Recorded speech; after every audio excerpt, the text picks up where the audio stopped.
Pilosula. Perkenalkan, nama saya Multivina Dulikon. Perkenalkan, nama saya Sotero. Kami dari kelompok 3 akan menampilkan video tentang bahayanya merokok. Kita semua tentu tidak asing dengan merokok. Dan bagaimana semua orang mengatakan bahwa merokok merupakan aktivitas yang sehat. Tapi, bagaimana sih rokok ini bisa mempengaruhi dan berbahaya bagi badan kita? Nah, kita bisa memulai dengan melihat kandungan apa saja yang berbahaya dalam rokok.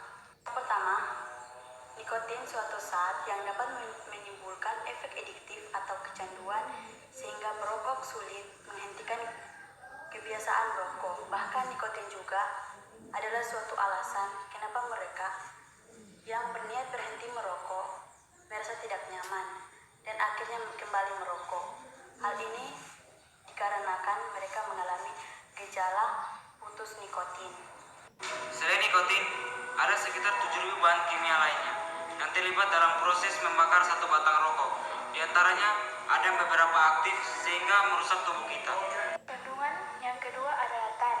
Tar dalam asap rokok mengandung berbagai bahan kimia karsinogen yang dapat memicu perkembangan sel kanker di tubuh. Contohnya adalah arsenik dan lain-lain. Tar juga bersifat lengket dan berwarna coklat, dan tar juga mengakibatkan gigi menjadi kuning, begitu pun kuku, dan mempersempit saluran udara kecil di paru-paru atau bronkiolius yang bertugas untuk menyerap oksigen.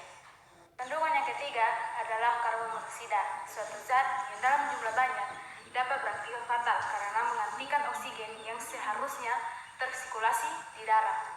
Karbon monoksida bisa menghasilkan suplai oksigen ke seluruh bagian tubuh, memaksa jantung bekerja lebih keras, dan mengganggu kinerja paru-paru. Di dalam darah terdapat sel darah merah, dan di sel darah merah terdapat hemoglobin. Pada mereka yang tidak merokok, oksigen mengikat pada hemoglobin dan diantaranya keseluruhan tubuh, tetapi karbon monoksida dapat mengikat dirinya ke hemoglobin jauh lebih mudah jika dibandingkan oksigen, dan pada akhirnya karbon monoksida tersebut menggantikan oksigen. Emang apa masalahnya jika oksigen digantikan oleh karbon monoksida? Karena karbon monoksida atau CO membuat darah semakin kental, dan pada aktivitas fisik seperti berlari yang membutuhkan banyak suplai organ-organ yang penting seperti jantung, otak, dan lain-lain jadi kebagian sedikit sekali oksigen sehingga dapat berakibat fatal. Dan selanjutnya terdapat zat hidrogen sianida. Paru-paru kita biasanya mempunyai rambut-rambut kecil bernama silia yang membantu membuat zat-zat asing yang memasuki saluran pernapasan. Nah, kemudian masalah apa saja yang muncul bagi pelajar yang merokok? Pertama adalah mengganggu prestasi di sekolah. Rokok dapat merusak otak sehingga menghambat kinerja otak. Dan yang kedua adalah lebih sulit sembuh saat sakit. Hal ini dikarenakan rokok mengganggu sistem imun di dalam tubuh. Dan yang ketiga, kecanduan saat pelajar memutuskan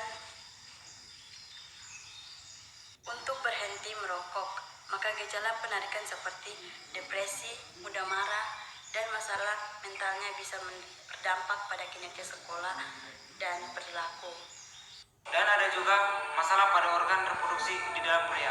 Dapat mengakibatkan gangguan depresi dan mengurangi reproduksi sperma. Sementara pada wanita dapat mengurangi tingkat kesuburan. Dan ada juga masalah pada gangguan kardiovaskuler, yaitu pelajar yang merokok aktif atau hanya berisiko lebih tinggi terkena penyakit kardiovaskuler seperti penyakit jantung dan stroke. Keuntungan berhenti merokok sangatlah penting. Yang pertama, hidup lebih sehat. Yang kedua, menghindari 7.000 bahan kimia yang beracun. Dan ketiga, menjadi teladan yang baik kepada kawan-kawan. Dan yang terakhir, keluarga terlindungi dari penyakit. Sekian video dari kami tentang bahayanya merokok. Berhentilah merokok dari sekarang sebelum membahayakan diri Anda.